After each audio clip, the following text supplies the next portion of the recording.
Hey, and welcome to this week's coaching video for those of you who teach on Sunday mornings at Dayspring. If you teach adults or students, this video is designed to help you get ready to teach your lesson this Sunday. Of course, this Sunday, the first Sunday in May, May the 4th. So that's the lesson we're going to be talking about. So get your teaching transcript in front of you. Let's look at some things together, and maybe it'll help you in your preparation. If you got your transcript, look on page 1. This is the overview. Obviously, this isn't a page that you're teaching from. It just gets you acquainted with the lesson. And you'll see we're continuing in our series on the love revolution. And I'm going to be teaching on Sunday in the worship service out of 1 Corinthians chapter 13. I'm going to be in verse 4, and really just the beginning of verse 4, where it says that love is patient and love is kind. So we established last week the living a life of love. That's what really matters. Now this week we'll talk a little bit about what love is. Next week we'll talk a little bit about what love is not. So your lesson that you're going to teach is obviously going to flow with this very, very well. And as you talk about what love is and what it looks like. Now, what you're going to be basically doing in this lesson is teaching through the parable of the Good Samaritan, which is going to be familiar for you. It's going to be familiar to a lot of the people you're teaching, which is both good and bad. Sometimes when we're really familiar with stuff, we just, familiarity breeds contempt, and we just kind of gloss over things. So really try and look at this with fresh eyes this week, and here's what I would really do if I were you.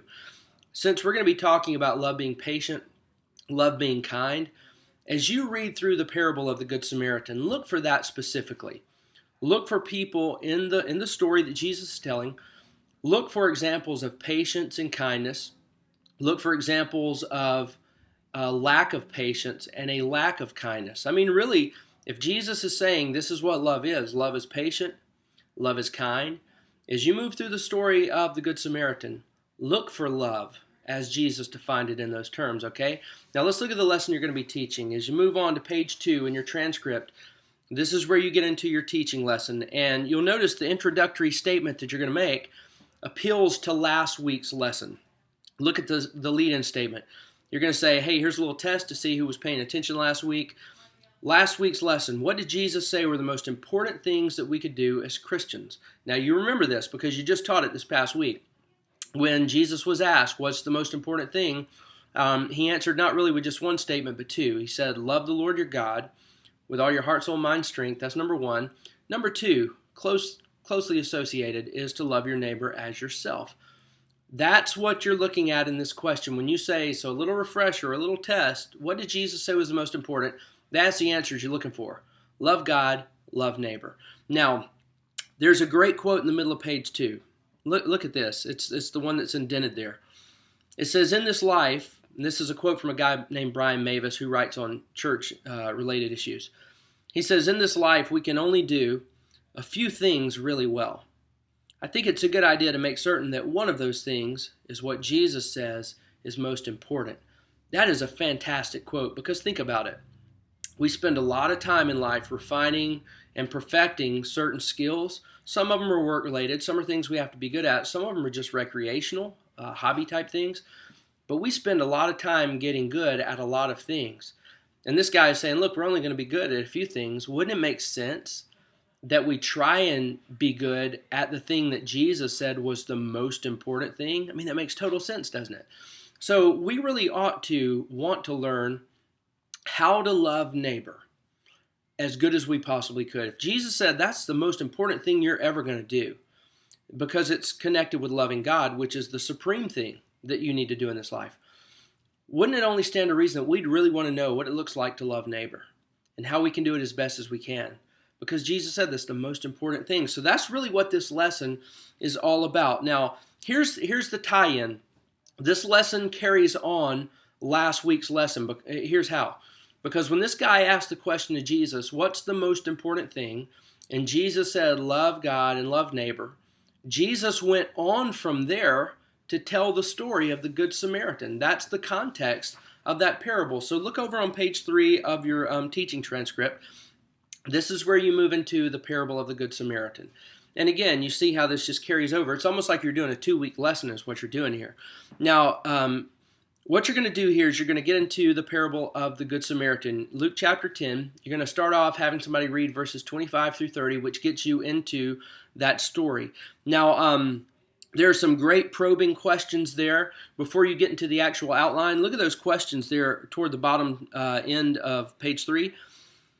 It says that this guy asked Jesus, so who's my neighbor then? If loving God and loving neighbor is what's most important, who's my neighbor? Chances are this guy was hoping that Jesus was going to exclude some people that he wouldn't have to love. Look at the two questions. Number one, who do you suppose this guy was hoping that he didn't have to love? Now that question is speculative. I don't have a definitive answer for that. You shouldn't have a definitive answer for it, although we're probably going to have some guesses. And that's really all you're doing at this point. You're saying, I wonder who this guy, as a teacher of the law, a Jewish teacher of the law, I wonder who he hoped he didn't have to love. And just, let people throw those answers out there, because it's really setting up the next question, which is, who are some of the people that some of us hope that we don't have to love? And what you're doing here is you're already kind of peeling back the layer of our heart and showing that really deep down we all hope that there are people that we just don't have to love, that God wouldn't expect for us to love. Clearly this guy, that was the condition of his heart. Jesus said loving God and loving neighbor is the most important thing. So he follows up with a question where he's probably hoping that Jesus is going to draw a circle that's going to exclude some people that he's probably happy gets excluded. Now, you've got a 3-point outline. This is a really clean outline that you're going to teach. It's 3 points. It's really more like 2.5 points, because the first point you're going to make is just half of the sentence of the second point. So let's look at those together. Who is our neighbor? Who should we love? Here are the answers. Number one, you should love everybody. That's the first part of your outline that you're teaching. You should love everybody. Jesus, look at the bottom of page 3 there. It says Jesus seems to intentionally avoid making any qualifying remarks about who this person is. Jesus tells a story about a guy who gets mugged and is left for dead on the side of the road. That's the guy that, Jesus is going to show that somebody needs to love. Now, here's the thing about this. When Jesus describes this guy, and as you go back and look at this parable of the Good Samaritan, as you read through it again, notice this. Jesus gives a description of a very generic person here. Jesus does this on purpose, because if Jesus had defined a specific person, think about this. If this guy follows up with a question and says, Jesus, who's my neighbor? And Jesus starts to tell a story about a guy who needs to be loved, and it's a specific kind of person, by identifying a specific kind of person, what Jesus would have done is exclude a whole lot of other people. So this guy could have said, okay, so these are the people I don't have to love, which is really what I think he was asking anyway. But Jesus draws a generic picture of a guy. Here's just a guy who is mugged and beaten. In fact, as you move over on page, it talks about the fact that since this guy was beaten to a pulp, really to a condition where he's pretty much unrecognizable, that amplifies the fact. Jesus is describing a generic person. So the answer is, who should I love? Who's my neighbor? Jesus says everybody. I'm not going to draw a picture of someone that's going to exclude anybody. I'm going to draw a generic picture here, which can look like everybody. So the answer to the question, who is it that I should love? Jesus says everybody. Now, that's point 1, but really you're going to complete that point now on point 2. Look over at page 5. It's not just that you should love everybody.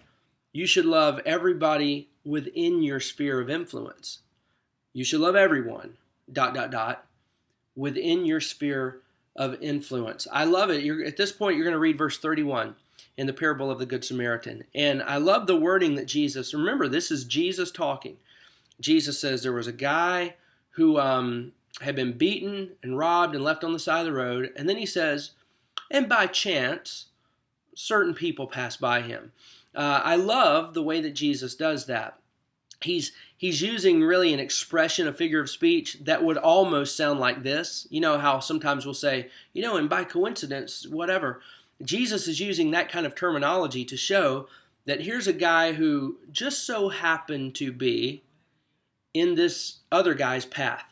They just so happen to come together. When you think about it in life, there are a lot of relationships that we have that it's not that it was chance and it's not that it was coincidence. We understand that there's a divine plan in all things.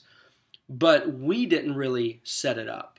I didn't choose to live by this person, or I didn't choose to sit by this person all year long in this particular year of school. I didn't choose those things.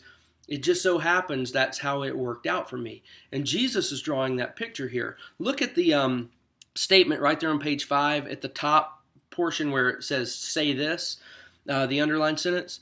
It says, while there are no qualifiers that discriminate people from being loved as a neighbor, we are most responsible to love those within our own spheres of influence. Look at the next statement.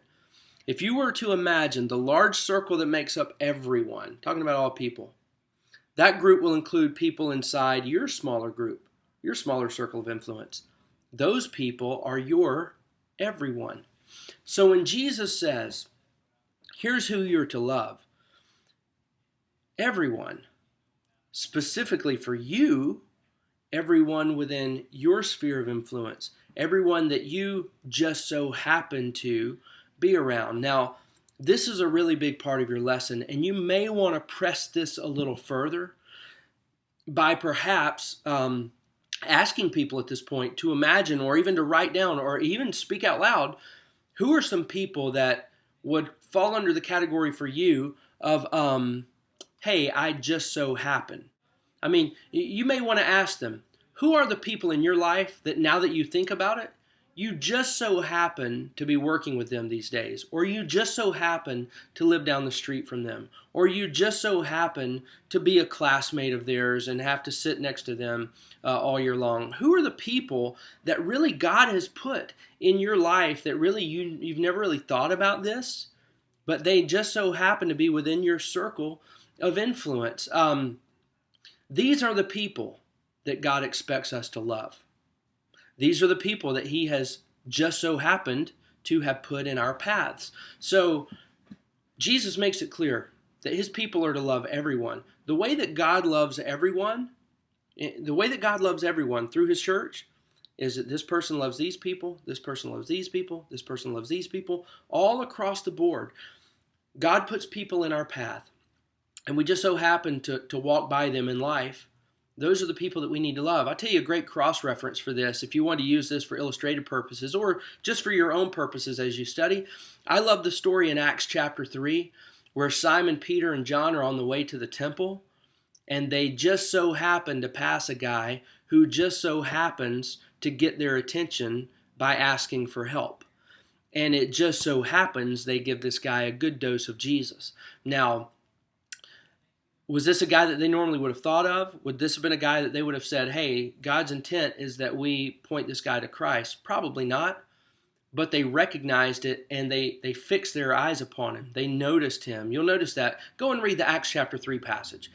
But they intentionally noticed who was in their path. So this second point's a great point. Even though it's just a part of page 5, this is a key part of this lesson. And you need to, as a teacher, try and bring people to the point at this point of saying, okay, who is it who just so happens to be in my life?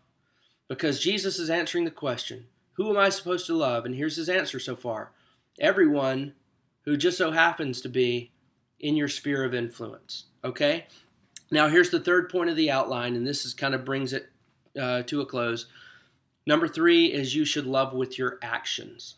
That's the part of point of this last part of the lesson, is that we love those who are within our sphere of influence, those who just so happen to be a part of our lives in this season, but we do that with action. And there's great stuff here on who Jesus shows to be the bad guys of the story and the good guy of the story. We make much of the fact that Jesus chooses a Samaritan to be the good guy, but I don't know if you've ever thought about, go back and look at the passage again. The two guys who are the bad guys, a priest and a Levite. Page 5 and 6 really explains a little bit more about that, of why that's interesting. So go back and look at that yourself. That's all on your handout. The point is this third point, is that love is connected with action. In fact, look down 2/3 of the way down on page 6, right next to that big circle. It talks about, in the parable of the Good Samaritan, that this man, the Samaritan, who eventually helped the guy who Jesus is going to show, the Samaritan is the one who loved his neighbor. Jesus says that this Samaritan had compassion on the man who was laying on the side of the road. Now look in that circle there on page 6. You've got a little assignment that you can do that helps you understand this word compassion. In fact, let's do it together right now. Look at that circle. It says this word compassion that's used in the parable of the Good Samaritan. This same word, the same exact word, appears in Matthew 14:14 and Luke 15:20. Here's the assignment. It says, look at those two passages and see if you notice a common thread when compassion shows up. Now let's just do this little exercise together. I'm just going to read them to you. The Matthew 14 passage, here's what it says. This is an account of Jesus who's going to feed the 5,000. Listen to what it says. It says when Jesus landed, he's gone across the lake. There's 5,000 people plus over there. When Jesus landed and saw a large crowd, he had compassion on them and he healed their sick. All right, that's the Matthew passage. Now let's look at the Luke one. Luke 15, verse 20. This is Jesus' parable of the prodigal son. This is where the son has now come home. The father sees him, and here's what it says. This is verse 20? It says, so the boy got up and went to his father, but while he was still a long way off, his father saw him and was filled with compassion for him. So he ran to his son, threw his arms around him, and kissed him. And of course, we know he did much more than that. He threw him a big feast. So what's the common thread here? What's the connection? Here it is. Listen. In the parable of the Good Samaritan, it says the Good Samaritan had compassion on this man, and then he did what he did. In the Matthew 14 passage, Jesus had compassion on the crowd, so he fed them. The prodigal son, the father had compassion on his son, so he did all of these extravagant things for him. Here's the common thread, that when we see compassion spoken of in the New Testament, it's always accompanied by action. It's not just a sentimental feeling. It's not just a feeling in the gut that just stays in the gut. It's a feeling in the gut that makes its way into our hands and to our feet. It produces action, and that's the whole point of this last point here, is that we love anyone who just so happens to be in our circle of influence, but we do that through action and activity. That's what we're learning through this passage. So on page 7, this really wraps it up, the teaching part of your lesson, and it finishes with Jesus' words in the parable that he tells, where he finishes with this emphasis. After he's made his point, he says, now you guys tell me, who was the guy who loved his neighbor here? And they say, well, it was the Good Samaritan. Jesus finishes by saying, now you go and do the same. So God's intent through his people, God's intent is that we love anyone, that we are willing to love anyone who just so happens to be brought into our lives, understanding that God is doing this. We are willing to love anyone that God brings into our circle, and we do that in tangible, active ways. That's what it looks like to love our neighbor. Now from there, move on to page 8. We've got your application moment, which is accompanied by the handout on page 10. Look on page 10. There's your handout.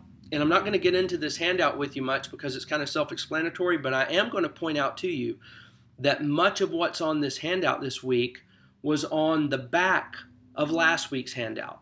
So on the back of the handout, hopefully you're using this, because on the back of the handout, it leads your group as to how to follow up from the lesson as well as prepare for the next lesson. If you've been utilizing that, this handout's going to have a whole lot more meaning to your group as they work through it. If you haven't been doing this, this is a good week for you to start doing it, because you see how it's going to enhance that experience for your group members. But they'll work through that handout together, a lot, 5 or 10 minutes, however long you feel is appropriate there. You understand your group better than I do. But let them work through the handout, and then after a defined period of time, you just wrap it up. On page 9 of your lesson, you've just got a nice little clean conclusion there that you can pull together after the application moment is over.